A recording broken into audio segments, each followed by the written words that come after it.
नागिन 5 की कहानी और शो में आ रहे ट्विस्ट ने ऑडियंस को खूब एंटरटेन किया हुआ है। शो में प्यार और दुश्मनी का जो खूंखार खेल दिखाया जा रहा है उसने फैंस की एक्साइटमेंट और ज्यादा बढ़ा दी है। वही धीरज की एंट्री से शो में जो मोड़ आया है वो कमाल का तो है ही, साथ ही हैरान कर देने वाला भी था।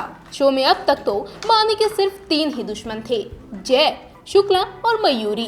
लेकिन अब नकली वीर यानी कि धीरज भी बानी को मौत के घाट उतारने के लिए प्लान का हिस्सा बन चुका है। जी हाँ, शो के बीते एपिसोड में दिखाया गया था कि जय वीर को जान से मारने के लिए उसे एक जादुई पिंजरे में कैद कर लेता है और अब पूर्णिमा के दिन का इंतजार कर रहा है जब वो वीर को मौत के घाट उतार देगा। वहीं दूसरी तरफ जय, शुक्ला और मयूरी तीनों ही राक्षस शकुरा के पास जाते हैं जो कि पहाड़ी पर जंजीरों में कैद होता है। वीर उसके साथ सौदा करता है कि अगर वो उसका काम कर देगा तो वो उसे आजाद कर देगा। शकुरा जय का काम करने के लिए राजी हो जाता है और फिर जय उसे वीर का रूप लेने के लिए कहता है, लेकिन शकुरा बताता है कि वो जिंदगी में सिर्फ और सिर्फ एक बार ही अपना रूप बदल सकता है। लेकिन ट्विस्ट तो तब आता है जब वो राक्षस वीर के इस जन्म के चेहरे के बजाय पिछले जन्म का चेहरा यानी कि आकेश का रूप ले लेता है। वीर के पिछले जन्म का रूप लेकर राक्षस शकुरा सिंघानिया परिवार में एंट्री लेता है और उन्हें कहता है कि उसका चेहरा इसलिए बदल गया क्योंकि उसे पिछले जन्म की सारी बातें याद आ गई हैं। लेकिन घर में किसी को नहीं पता कि वो वीर है ही नहीं,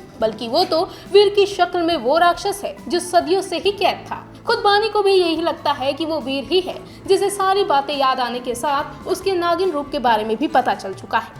वहीं अब शो के अपकमिंग ट्रैक में दिखाया जाएगा कि नकली वीर और तीनों दुश्मन यानी कि जय, शुक्ला और मयूरी बानी को मारने की प्लानिंग करेंगे।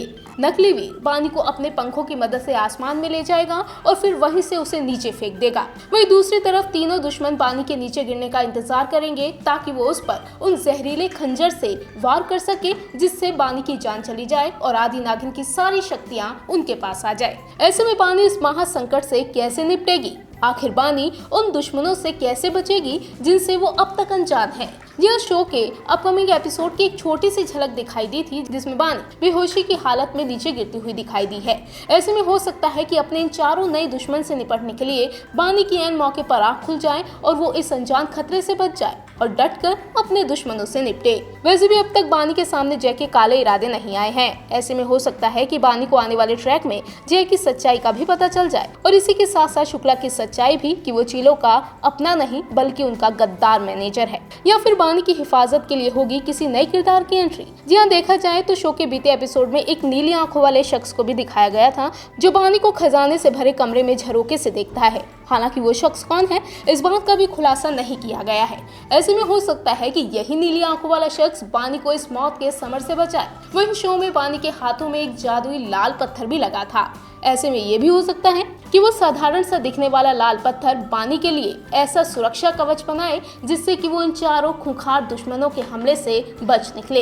ऐसे में अब देखना तो ये है कि कहानी में ऐसा कौन सा बड़ा ट्विस्ट आएगा जिससे बानी के तमाम दुश्मन उसे छू भी नहीं पाएंगे और क्या वो वक्त रहते नकली वीर की सच्चाई जान पाएगी। कुल मिलाकर देखा जाए तो नागिन का अपकमिंग ट्रैक काफी धमाकेदार होने वाला है। आप शो के लिए कितने एक्साइटेड हैं बताइए नीचे कमेंट सेक्शन में।